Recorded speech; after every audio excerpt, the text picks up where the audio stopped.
guys, welcome back to my YouTube channel. Thank you so much yang udah subscribe. Masih dalam features motherhood. Kali ini aku mau menceritakan atau sharing pengalaman triwulan ketiga kehamilanku yang pertama. Kehamilanku ini adalah program sukses bayi tabung atau IVF Success. Program ini sendiri kita ikuti selama 6 tahun. Pokoknya detail mengenai perjalanan IVF akan aku tulis di link berikut di bawah. Memasuki triwulan ketiga, udah mulai go public berita tentang kehamilan karena kayaknya udah agak tenang ya. Setelah itu kita mulai ngurus banyak dokumen seperti apply untuk uang santunan dari pemerintah. Jadi kalau di Belgia, kebetulan saya tinggal di Belgia, kalau kita hamil itu bisa dapat uang santunan sekitar kalau nggak salah 1.200 euro atau 20 jutaan. Untuk apa? Ya tentunya untuk bantu-bantu kita beli keperluan bayi.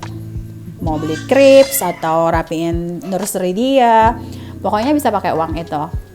Memasuki triwulan ketiga, yang paling menarik adalah kita udah bisa ngelihat bayi kita secara 3D melalui ultrasound kayak gini. Ultrasound ini yang pasti tunggu-tunggu ya untuk setiap ibu yang lagi hamil yang pengen ngelihat hidung anaknya, mulutnya. Terus bukan itu aja, kita juga bisa lihat perkembangan tangannya, jarinya ada berapa. Pokoknya mungkin secara lengkap bisa dideteksi dari dini. Semua treatment untuk kehamilan, maksudnya kayak perawatannya, ultrasound segala macam, sampai suntik-suntik untuk kayak anti influenza dan segala macam adalah gratis. Sebenarnya sih nggak gratis, tapi bayar dan dibayarkan langsung oleh asuransi. Kita sih hanya datang aja, daftar, terus pulang ya udah pulang aja, nggak keluarin sesen pun biaya. Nanti tinggal diterima invoice beberapa minggu kemudian dari rumah sakit. Memasuki triwulan ketiga terakhir, artinya kita juga udah mesti cari rumah sakit yang kita percaya atau kita yakinin akan melahirkan di situ. Nah, rumah sakit di Belgia yang kita pilih adalah UZ Antwerp, di mana nggak jauh dari rumah. Terus kita juga bisa room tour di rumah sakit tersebut.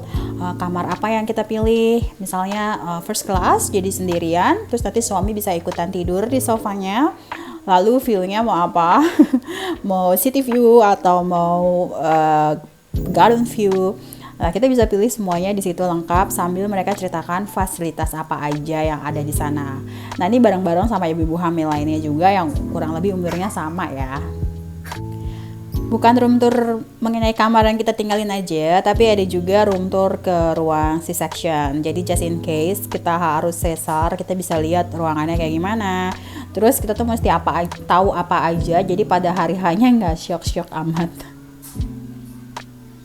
Nah, kalau urusan rumah sakit udah selesai, kita mesti udah mulai perhatiin equipment atau perlengkapan bayi yang harus disediain. Salah satunya adalah car seat, yang adalah syarat bawa pulang bayi. Karena kalau kita nggak bawa car seat pada saat bawa pulang, anaknya nggak bisa ikutan pulang di rumah sakit. Posyandu di Belgia namanya Kin en Gezin. Nah, mereka nih aktif banget,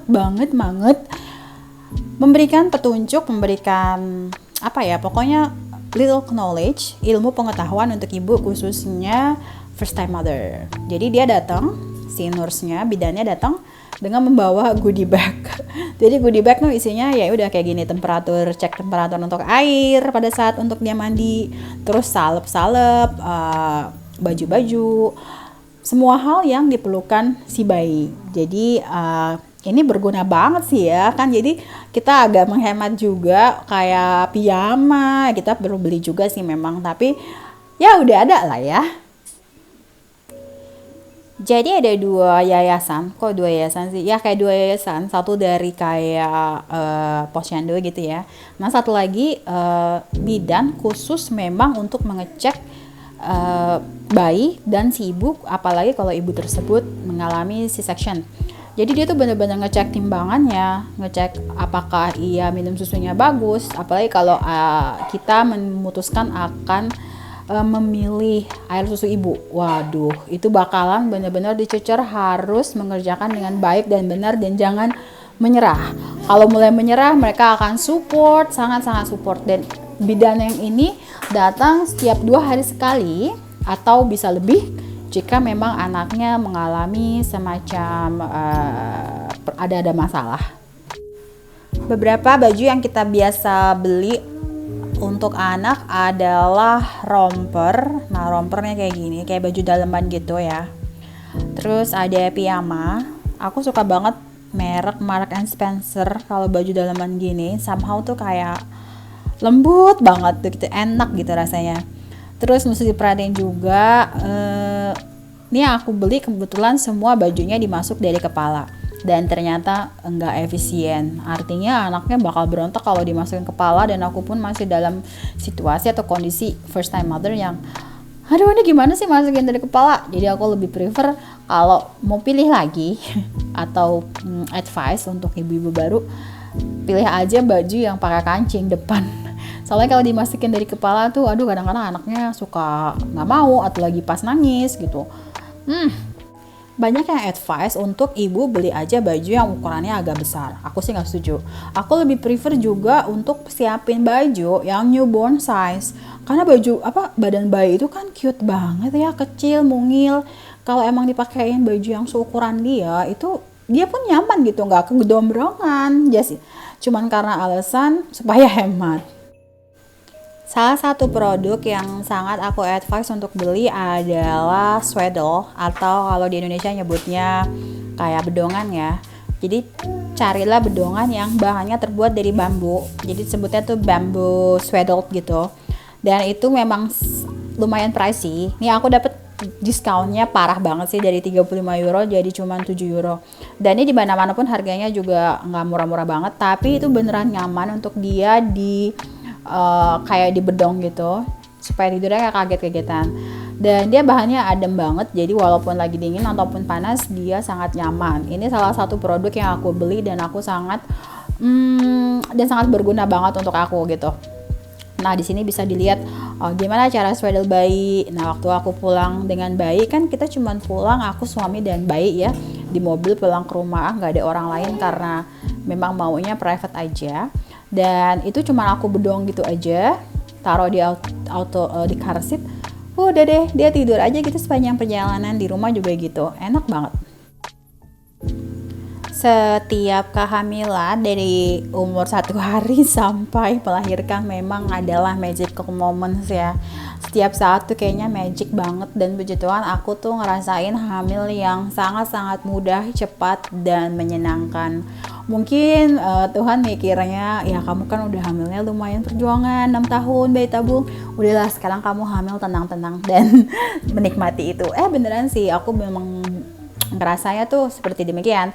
Nah di magical moment adalah tentunya perut yang makin membesar, dan udah bisa goyang-goyang gitu anaknya, udah bisa tendang-tendang. Dan aku mau share di sini tentang aku lumayan bangga dengan perutku yang semakin besar tapi enggak ada stretch mark. Check this out. Sih, nggak ada kan? Nah ini udah di usia 8 bulanan mau ke 9 bulan dan nggak ada. Mau tahu rahasianya? Jadi aku pakai bio oil dan stretch mark, anti stretch mark dari Palmer. Nah ini bukan iklan, aku beli semuanya sendiri. Dan pas tahu dari hari pertama aku hamil kalau positif, aku langsung pakai ini perut. Pokoknya just in case. Dan aku rutin abis mandi air hangat gitu ya, langsung dipakein ke perut.